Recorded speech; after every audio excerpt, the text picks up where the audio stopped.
ಯಾವತ್ತಾದ್ರೂ ಅನ್ಸಿದ್ಯಾ ಬಿಳಿ ಕೂದಲು ಬಂದಿದೆ ವಯಸ್ಸಾಗಿದೆ ನನಗೆ ಅಂತ? ನಿಮ್ಗೆ ವಯಸ್ಸಾದಂಗೆ ಕಾಣಿಸ್ತಾ ಇದೀನ?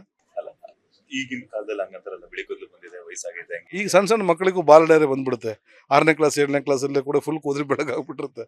ಅದೇ ನಾನೊಂದು 6ನೇ ಕ್ಲಾಸ್ 7ನೇ ಕ್ಲಾಸ್ ಹುಡುಗ ಬಾಲ್ ನೆರೆ ಬಂದ್ಬಿಟ್ಟಿದೆ ಅನ್ನೋದು ನಮ್ದು.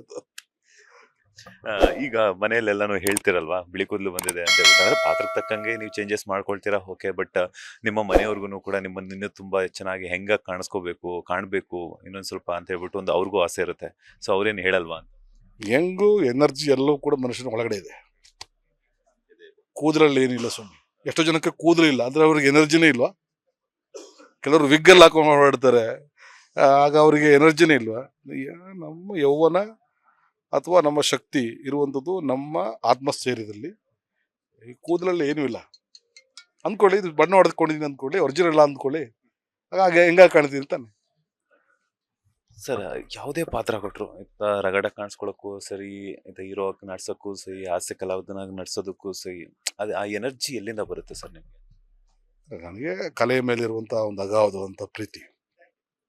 ಆಮೇಲೆ ಇದು ದೊಡ್ಡ ಒಂದು ಕೆಲಸ. ಇದು ಜನರು ಒಂದು ಕೆಲಸಕ್ಕೆ ಹೋದ್ರೆ ನಮಗೊಂದು ಸಂಬಳ ಸಿಗುತ್ತೆ, ಆ ಸಂಬಳ ಸಿಕ್ಕಿ ನಾವು ಮನೆಗೆ ಹೋಗ್ತೀವಿ, ಅದು ಮಾತ್ರ. ಬಟ್ ಕಲಾವಿದನ ಜೀವನದಲ್ಲಿ ಹಂಗಲ್ಲ.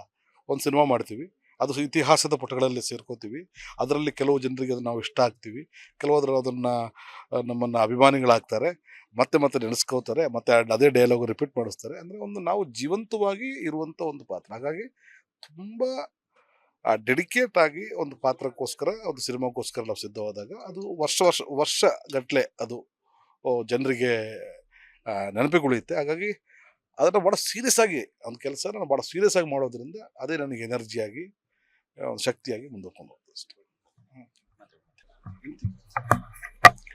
ನೋಡಿ, ಟೈಮ್ ಕರೆಕ್ಟಾಗಿ ಊಟ ಮಾಡಿದ್ರೆ ಊಟ ಮಾಡಿದ್ರ ಅಂತ ಹೇಳ್ಬಿಟ್ಟು ಎಲ್ಲೇ ಇದ್ರೂ ಕೂಡ ಕೇಳ್ತಾರೆ. ಅಂತಹ ಒಂದು ಉತ್ತಮ ಗುಣಗಳು ಇರುವಂತಹ ಹೆಂಡತಿ ಸಿಕ್ಕಿರೋದು ಎಷ್ಟು ಖುಷಿ ಕೊಟ್ರಿ?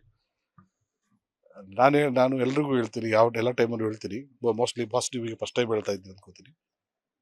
ಒಬ್ಬ ಕಲಾವಿದನಾಗಿ, ಒಬ್ಬ ಪ್ರಜೆಯಾಗಿ, ಒಬ್ಬ ತಂದೆಯಾಗಿ, ಒಬ್ಬ ಗಂಡನಾಗಿ ಇವತ್ತು ನಾನು ಗೆದ್ದಿದ್ದೀನಿ ಅಥವಾ ನನಗೆ ಯಶಸ್ಸಿನಲ್ಲಿದ್ದೀನಿ ಅಂತ ಹೇಳಿದ್ರೆ ಅದರ ಸಿಂಹಪಾಲು ನನ್ನ ವೈಫಿಗೆ ಸೇರಬೇಕಾಗುತ್ತೆ. ಭಾಳ ಸರಳತೆ, ಸನ್ನಡತೆ, ಸಜ್ಜನಿಕೆ ಇಂದ ಮಕ್ಕಳನ್ನು ಭಾಳ ಚೆನ್ನಾಗಿ ಸಾಕಿದ್ದಾರೆ. ನನ್ನ ಮಗ MBA ಮುಗಿಸಿ ಕ್ರೊಮ್ಯಾಟಿಕ್ ಅನ್ನೋದು ಕಂಪ್ನಿಯಲ್ಲಿ ಚೀಫ್ ಎಕ್ಸಿಕ್ಯೂಟಿವ್ಗೆ ಕೆಲಸ ಮಾಡ್ತಾ ಇದ್ದಾರೆ. ನನ್ನ ಮಗಳಿಗೆ MBA ಮಾಡ್ತಾ ಇದ್ದಾರೆ. ಮೊನ್ನೆ ಮದುವೆ ಆದಂಥ ಉತ್ಸಾಹ ನನಗೆ ಇವತ್ತು ಇದೆ. ಅಷ್ಟು ಜವಾಬ್ದಾರಿನ ನಮ್ಮ ಮನೆಯವರು ತಗೊಂಡಿದ್ದಾರೆ. ನನ್ನ ತುಂಬ ಪ್ರೀತಿ ಮಾಡ್ತಾರೆ, ನನ್ನ ಮೇಲೆ ತುಂಬ ನಂಬಿಕೆ ಇಟ್ಕೊಂಡಿದ್ದಾರೆ. ನಾನು ಏನೋ ಸಾಧನೆ ಮಾಡ್ತೀನಿ ಅನ್ನೋ ವಿಶ್ವಾಸ ಅವ್ರಿಗಿದೆ. ಆ ವಿಶ್ವಾಸ, ನಂಬಿಕೆ, ಪ್ರೀತಿಯಲ್ಲಿ ನಾನು ಮುಂದುವರಿತಾ ಇದ್ದೀನಿ. ಪ್ರತಿಯೊಂದು ದಿನ ಸಣ್ಣ ಮಕ್ಕಳನ್ನ ಮುದ್ದು ಮಾಡೋ ರೀತಿಯಲ್ಲಿ ಪ್ಯಾಂಪರ್ ಮಾಡ್ತಾರೆ, ಉಪಚಾರಗಳನ್ನ ಕೊಡ್ತಾರೆ, ವಿಚಾರಿಸ್ಕೊಳ್ತಾರೆ, ನನಗೋಸ್ಕರ ತುಂಬ ಭಕ್ತಿಯಿಂದ ಪ್ರೇಯರ್ ಮಾಡ್ತಾರೆ. ಇನ್ನೇನು ಬೇಕು? ಹಾಗೆ 25 ವರ್ಷದ ಯಶಸ್ವಿಯಾಗಿ ನಾನು ಸಾಂಸಾರಿಕ ಜೀವನದಲ್ಲಿ ನಡೆಸ್ತಾ ಇದ್ದೀನಿ. ಇಷ್ಟೆಲ್ಲ ಆಗಬೇಕು ಅಂತಂದ್ರೆ ಮೂಲ ಕಾರಣ ಸಿಂಹಪಾಲ ಯಶಸ್ಸು ನನ್ನ ಮಡದಿಗೆ ಸೇರಬೇಕು. ಈಗ ತಾನೇ ಹೇಳಿದ್ರೆ, ನನಗೆ ನಿಮ್ಮ ಮಕ್ಕಳ ಏಜು ಮತ್ತೆ ಅವ್ರು ಮಾಡ್ತಿರುವಂಥ ಕೆಲಸ ಮತ್ತೆ ಎಜುಕೇಶನ್ ಬಗ್ಗೆ ಹೇಳಿದಾಗ ಇಷ್ಟೊಂದು ದೊಡ್ಡ ಮಕ್ಕಳಿದಾರ ಅಂತ ಹೇಳ್ಬಿಟ್ಟು ನನಗೆ ಶಾಕ್ ಅನ್ನಿಸ್ತಿದೆ. ಮಕ್ಕಳು ಅಥವಾ ಏನಾದರೂ ಸಿನಿಮಾ ರಂಗಕ್ಕೆ ಎಂಟ್ರಿ ಕೊಡುವಂಥ ಚಾನ್ಸಸ್ ಇದೆಯಾ? ನನ್ನ ಮಗಳು ಆಲ್ರೆಡಿ ಫಿಲ್ಮ್ ಅಕಾಡೆಮಿ ಎಲ್ಲ ಮುಗಿಸ್ಕೊಂಡು ಬಂದಿದ್ದಾಳೆ. She is A very good dancer. Neo film city Kerala, film society ಕೇರಳದಲ್ಲಿ ಫಿಲ್ಮ್ ಕೋರ್ಸ್ ಮುಗಿಸ್ಕೊಂಡು ಬಂದಿದ್ದಾಳೆ. ಬಾಲ್ಯದಲ್ಲಿದ್ದ ತುಂಬ ಸಣ್ಣವಳಾಗಿದ್ದಾಗ ಸೀರಿಯಲ್ಗಳೆಲ್ಲ ಮಾಡಿದ್ದುಂಟು ಅವಳು.